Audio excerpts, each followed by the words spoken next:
किरोड़ी लाल मीणा ने दिल्ली में अमित शाह से मुलाकात के लिए डेरा डाल रखा था। क्या मुलाकात हुई या नहीं, क्योंकि बाबा अब फिर से अलवर लौट आए हैं।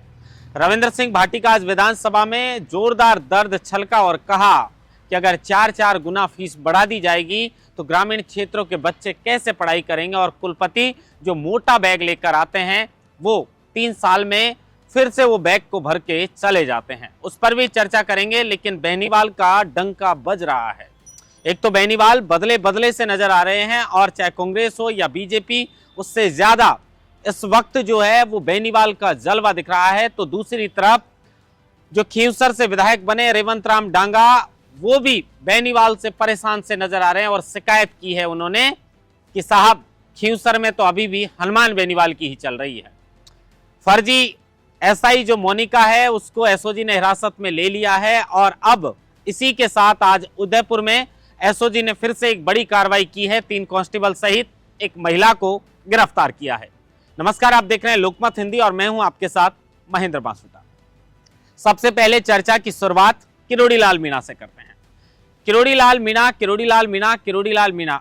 सरकार जब नहीं थी सत्ता में, उस वक्त भी चर्चा किरोड़ी लाल मीणा की हुआ करती थी, और जब सरकार सत्ता में आई, कैबिनेट मंत्री का पद मिला, फिर भी उनकी चर्चा होती है। चर्चा में होने की वजह यह है कि जैसे मैं बार बार कहता हूं कि बहुत कम ऐसे नेता मिलते हैं जिनको पद मिलने के बाद भी वो ऐसे मुद्दों को उठाएं जिनको उठाना बेहद जरूरी होता है, क्योंकि सत्ता में आने के बाद सिर्फ सत्ता में मलाई कैसे मिले इस पर नेताओं का ध्यान ज्यादा होता है। लेकिन अपनी सरकार बनने के बाद भी किरोड़ी लाल मीणा को कैबिनेट मंत्री बनाया, उसके बाद भी किरोड़ी लाल मीणा लगातार चाहे वो पेपर लीक का मुद्दा हो, चाहे वो भ्रष्टाचार का मुद्दा हो, हर मुद्दे को लेकर, चाहे वो पुलिस का मुद्दा हो, हर मुद्दे को लेकर किरोड़ी लाल मीणा मुखर नजर आ रहे हैं। अब कहा जा रहा था कि किरोड़ी लाल मीणा को जब पार्टी की ओर से पहले नोटिस मिला था, उस नोटिस के मिलने के बाद उन्होंने जवाब भी दिया और कुछ दिन के लिए बाबा खामोश हो गए थे। लेकिन उसके बाद फिर से उन्होंने ये दावा किया था कि मेरा फोन अभी भी टैप हो रहा है। लेकिन उसके बाद जब होली से पहले जो सीएम के काफिले में जिन की मौत हुई थी एसआई सुरेंद्र सिंह की, उनकी पत्नी को लेकर डीजीपी राजस्थान के पास पहुंच गए थे मुलाकात करने के लिए, मुआवजा दिलाने के लिए। और उसके बाद होली पर पुलिस वालों के साथ भी किरोड़ी लाल मीणा खड़े नजर आए। उनसे कहा कि आप होली मनाइए, आपकी मांग को मैं पूरी करवाऊंगा। किरोड़ी लाल मीणा के तेवर जिस तरीके से थे, वो आर पार के मूड में नजर आ रहे थे, और उसके बाद वो दिल्ली अमित शाह से मुलाकात के लिए गए। अब मुलाकात के लिए गए, तमाम नेताओं से वो मुलाकात जरूर कर रहे थे, लेकिन शायद अमित शाह से मुलाकात का समय नहीं मिल पाया। अब बिना मुलाकात शायद किरोड़ी लाल मीणा फिर से लौट आए हैं। ये शायद आखिरी मुलाकात करने किरोड़ी लाल मीणा गए थे, और शायद वो कहना चाह रहे होंगे कि भाई जब मुझे कैबिनेट मंत्री बना दिया, जब सरकार मेरी सुनती नहीं है, तो फिर उस पद का मैं क्या करूंगा। अब यूआईटी के मुद्दे को किरोड़ी लाल मीणा ने जो है वो अलवर के अंदर आज आकर उठाया और मीडिया से भी मुखातिब हुए। शायद लग रहा है कि बाबा को समय नहीं मिल पाया है, लेकिन उनका अंदाज नहीं बदलेगा। वो लगातार जिस तरह से विपक्ष में रहकर संघर्ष करते थे, जिस तरह से सत्ता में आने के बाद संघर्ष कर रहे हैं, जो मुद्दे हैं उनको मरने नहीं दूंगा। ये बड़ी बात है किरोड़ी लाल मीणा की। चाहे सरकार किसी की भी हो, मैं डरने वाला नहीं हूं, और मेरे लिए कोई लक्ष्मण रेखा भी नहीं है जिसको मैं लांघ नहीं सकता। तो इंतजार इस बात का है कि आने वाले समय में किरोड़ी लाल मीणा क्या कुछ करने वाले हैं। रविंद्र सिंह भाटी ने आज विधानसभा के अंदर विश्वविद्यालय का मुद्दा उठाया। उन्होंने कहा कि मैं जब जोधपुर यूनिवर्सिटी के अंदर था तो वहां पर ग्रामीण क्षेत्र के बच्चे आया करते थे, 4 गुना फीस बढ़ा दी गई, तो ग्रामीण क्षेत्र के बच्चे कैसे पढ़ाई करेंगे। और ये जो कुलपति आते हैं मोटा बैग लेकर, बड़ा बैग लेकर, इनका ध्यान सिर्फ इस बात पर रहता है कि 3 साल में इस बैग को वापस कैसे भरा जाए। और अगर ये वापस बैग भरने पे ध्यान देंगे तो फिर राजस्थान के युवाओं का भविष्य क्या होगा, पढ़ाई का स्तर क्या रहेगा।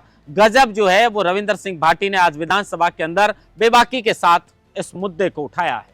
छात्र राजनीति से जुड़े हैं। उन्होंने कहा कि मुझे छात्रों के बीच में राजनीति करने का मौका मिला, उनके बीच में रहकर काम करने का मौका मिला। छात्रों का दर्द मैं भली भांति समझ सकता हूं, और आज उन्होंने वही छात्रों का दर्द राजस्थान की विधानसभा के पटल पर रखा। लेकिन इससे इतर अगर बेनीवाल की बात करें तो बेनीवाल का जो शेखावाटी की धरती पर बेनीवाल आए थे, तो उनके काफिले को देखकर लग रहा था कि बेनीवाल का शानदार जलवा है। अब इस वक्त कोई चुनाव भी नहीं है, चाहे कांग्रेस हो चाहे बीजेपी हो, सब शांत हैं। लेकिन बेनीवाल का जो काफिला देखा गया उसके बाद लोग तरह तरह के कयास भी लगा रहे हैं और वहां से बेबाक अंदाज में जो है वो बेनीवाल बोले।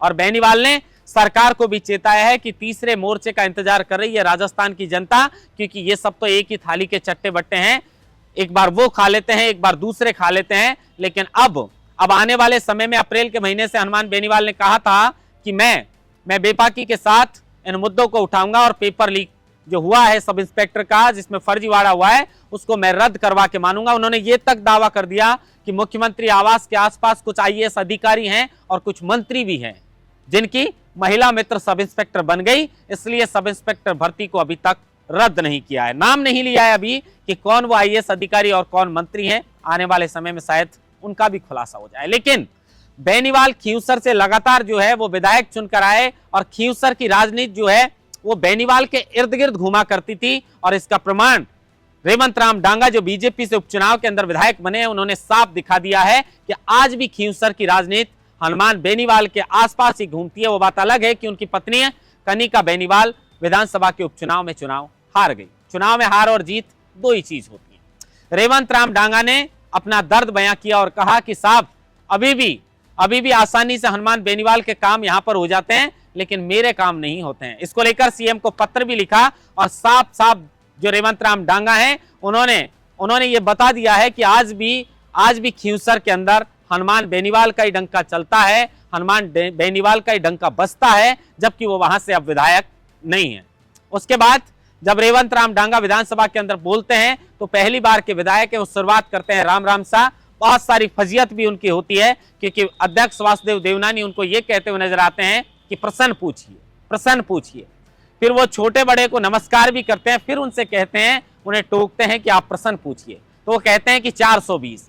जब 420 का नाम आता है तो विपक्ष जो है वो ठहाके लगाने लगता है, क्योंकि रेवंत राम डांगा एक तो शुरू में जिस तरह से वो बातचीत कर रहे थे उसको लेकर उनको टोका टोकी बीच में लगातार जो वासुदेव देवनानी है अध्यक्ष वो कर रहे थे, और उसके बाद उनका प्रश्न 420 ये विपक्ष की तरफ से भी सुनाई दिया और उसके बाद प्रेमचंद बैरवा ने उसका जवाब भी दिया। लेकिन कहीं ना कहीं ये दर्द जो है वो छलक रहा था रेवंत राम डांगा का जिस पत्र के माध्यम से। तो उसके बाद विधानसभा का नजारा देखकर लगा कि शायद रेवंत राम डांगा जो हैं वो अपने पैरों पर कुल्हाड़ी मार चुके हैं, ये कहकर कि हमारी सरकार यहां पर बीजेपी जीतने के बाद भी मेरी चल नहीं रही। उसके बाद सब इंस्पेक्टर भर्ती पर लौटते हैं। सब इंस्पेक्टर भर्ती में टॉपर आई मोनिका जाट 34वीं रैंक हासिल करती है, माफ कीजिएगा 34वीं रैंक उनकी आती है, और हिंदी में तो वो 200 में से 184 अंक हासिल कर लेती हैं। लेकिन जब उन्हें भनक लगती है कि उनके गिरोह का जो मुख्य आरोपी है वो हिरासत में आ जाता है, तो उसके बाद पौरव जो है उसके हिरासत में आने के बाद मोनिका डर जाती है। मोनिका को डर लगता है कि जब जिसने हमें ब्लूटूथ से नकल करवाई है वही अगर पकड़ में आ गए, मेन जो आरोपी हैं वही, तो फिर हमारा भी नंबर आ सकता है। दिल की धड़कन बनने लगी, लिहाजा उन्होंने 5 जून से लेकर 2 जुलाई तक मेडिकल पर लीव ले ली। उसके बाद वो अनुपस्थित रही लेकिन मेडिकल नहीं लगाया। जब वो नवंबर के महीने में आमद करवाने झुंझुनू की पुलिस लाइन में पहुंचती हैं तो वहां पर जो प्रार्थना पत्र वो देती हैं, उस प्रार्थना पत्र में 20 लाइन के प्रार्थना पत्र में जो 34वीं रैंक एसआई में प्राप्त करती है और हिंदी में 200 में से 184 अंक हासिल करती है, वो 20 लाइन के प्रार्थना पत्र में 13 अशुद्ध शब्द लिखती है। अब आप सोचिए अगर ऐसे लोग थानेदार बन भी जाते तो जिंदगी भर जनता का खून चूसने का काम करते। ये एसओजी की बड़ी सफलता है, एसओजी की बड़ी सफलता है। जगदीश बिश्नोई को भी गिरफ्तार किया था, वो भी बड़ी सफलता थी, लेकिन विफलता यह है कि अभी तक सुरेश ढाका हिरासत में नहीं आया है। लेकिन एसओजी ने 2020 की वन रक्षक भर्ती को लेकर आज उदयपुर में भी बड़ी कार्रवाई की है।